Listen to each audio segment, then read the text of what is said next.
আরাশ ঘরের ভেতরে ফুটবল নিয়ে খেলছে, কিন্তু সাবধান, আশপাশে অনেক জিনিস আছে। আরাশ, সাবধান, আয়েশা আপুর বিশেষ নীল ফুলদানি ভেঙে ফেললে খুব রাগ করবে। ও না! আরাশের মুখ ভয়ে ফ্যাকাশে হয়ে গেল। আয়েশা আপু জানলে কি হবে? আমাকে খুব বকবে। আরাশের মনে দুটো আওয়াজ এলো, একটা বলছে মিথ্যা বলো, আরেকটা বলছে সত্য বলো। মিথ্যা বল। বল, উজমা ভেঙেছে, তোমাকে বকবে না। কেউ জানবে না। সত্য বল। নবী মোহাম্মদ সাল্লাল্লাহু আলাইহি ওয়াসাল্লাম কখনো মিথ্যা বলতেন না। সত্যবাদী হও। Arash, tell the truth. We are with you. Yes, the truth is always good. Ayesha আপু আসছে। এখন কি হবে? আরাশ আরো ভয় পাচ্ছে। আয়েশা আপু ভাঙা ফুলদানি দেখে খুব দুঃখ পেল।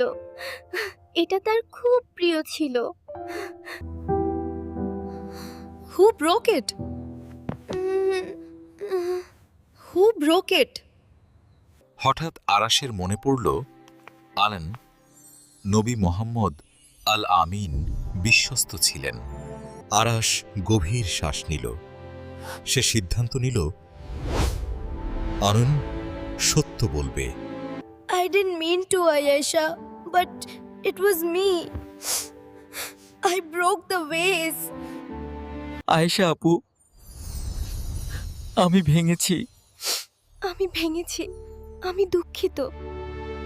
আয়েশা আপু আরাশকে জড়িয়ে ধরল। আমি তোমার উপর গর্বিত। সততা ফুলদানির চেয়ে মূল্যবান। নবী মোহাম্মদ উপরটর কখনো মিথ্যা বলতেন না, এমনকি নবী হওয়ার আগও।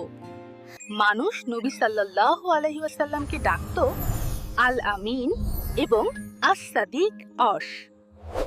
সত্য সব সময় ভালো। আল্লাহ সত্যবাদীদের ভালোবাসেন।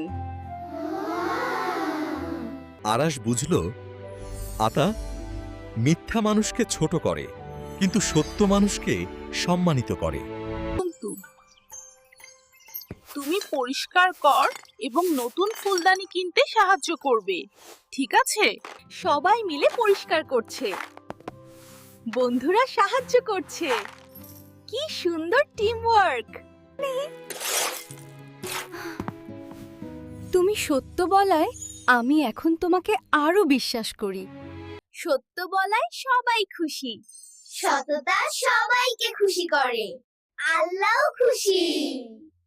আমিও এখন থেকে সব সময় সত্য বলবো, নবী সাল্লাল্লাহু আলাইহি ওয়াসাল্লামের মতো। সত্য মানে সাহস। ভয় পেলেও সত্য বলতে হয়। সততা হলো মুসলিমের চরিত্র। নবী মুহাম্মদ তারা আমাদের শিখিয়েছেন সব সময় সত্য বলতে। আরো ইসলামিক গল্প শিখতে চাও? সাবস্ক্রাইব করো। পরের পর্ব উজমা অন্যদের সাহায্য করে, মিস করো না। মনে রেখো, সব সময় সত্য বল, নবী স্বরের মতো হও। আসসালামু আলাইকুম।